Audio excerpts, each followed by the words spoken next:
There is a fire that does not burn the flesh, but the soul. It begins as a whisper, a glance, a thought, a hunger that grows quietly, unseen, until it becomes the only voice you hear. And when it speaks, it does not scream. It promises, it tells you no one will know. It tells you it is harmless. It tells you there is still time. But time is the one thing it steals. And when the last breath is drawn, the fire remains eternal, unquenched, and utterly, devastatingly alone. His name was Daniel, a man of polished shoes and practiced smiles, moving through the world with the ease of someone who knew how to be seen but never truly known. He was a lawyer, respected in his firm, admired for his sharp mind and sharper suits. His colleagues called him disciplined. His clients called him reliable.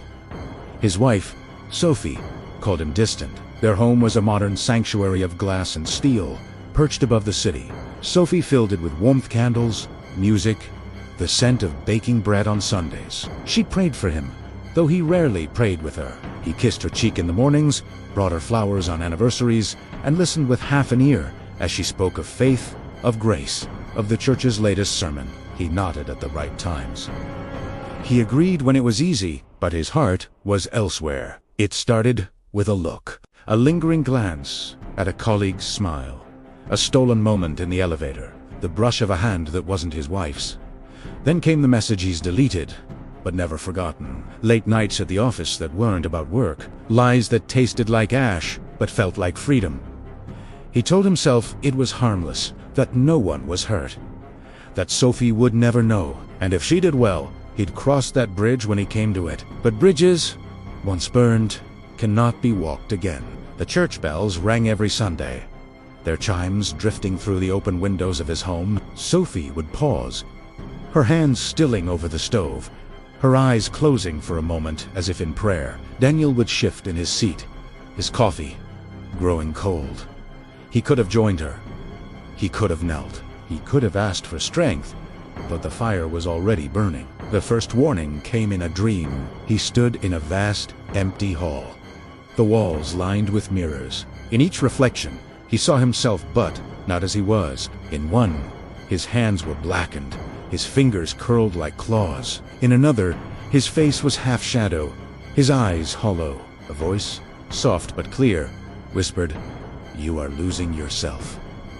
He woke in a cold sweat, his heart pounding. For a moment, he considered telling Sophie, confessing, asking for help. But the shame was too heavy, and the fire was too sweet.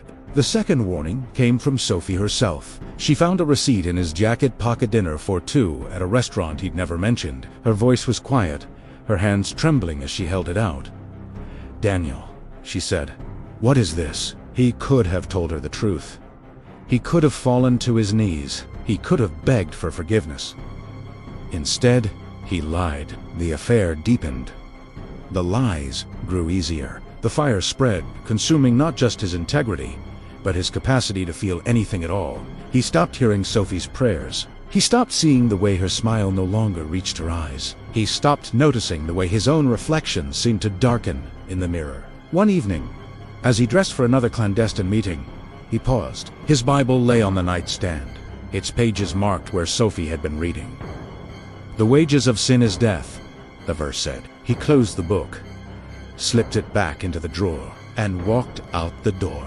The hotel room was dim, the air thick with the scent of perfume and regret. He had just reached for her one more time, one more lie, when the pain came, a sharp, searing tightness in his chest. He gasped, his hand flying to his heart as if to still it.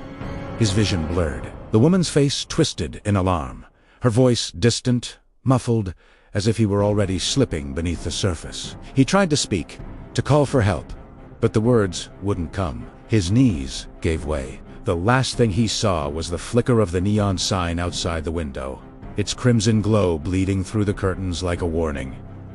And then, nothing. The heat was the first thing he felt. Not the warmth of a lover's embrace, but something thicker, heavier, pressing in on him from all sides. He opened his eyes to darkness, darkness that moved.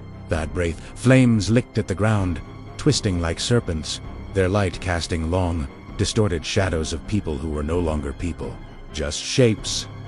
Just sorrow. Daniel tried to stand, but his legs were weak. The air was thick with the sound of weeping, a chorus of voices crying out in languages he didn't know but understood all the same. Hands emerged from the fire, grasping at nothing, their fingers curling in silent agony. He stumbled back, his breath coming in ragged gasps.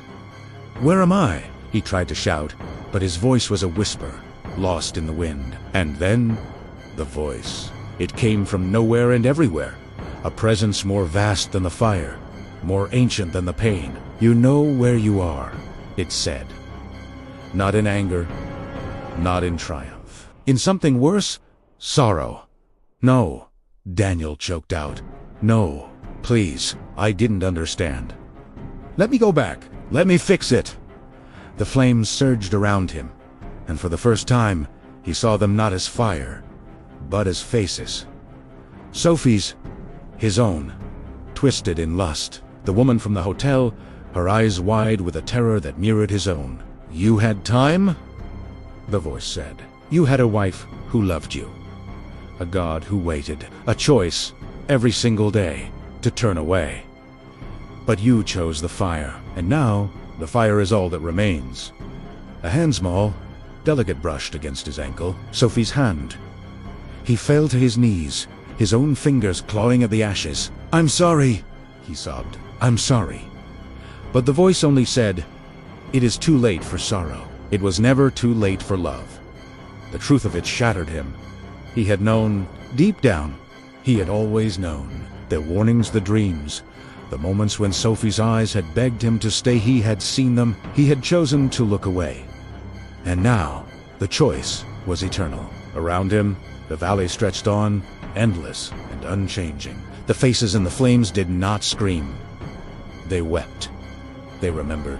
They knew. Daniel tried to call out to Sophie, to God, to the life he had thrown away. But his voice was ash. His hands, once so skilled at deception, were now as useless as the shadows around him. He thought of the church bells, of Sophie's prayers, of the Bible he had closed and left unread. He thought of the way she used to hum as she cooked, the way she used to reach for his hand in the dark. And he understood, at last, that hell was not the fire. It was the knowing, it was the eternal weight of a love betrayed and a mercy refused.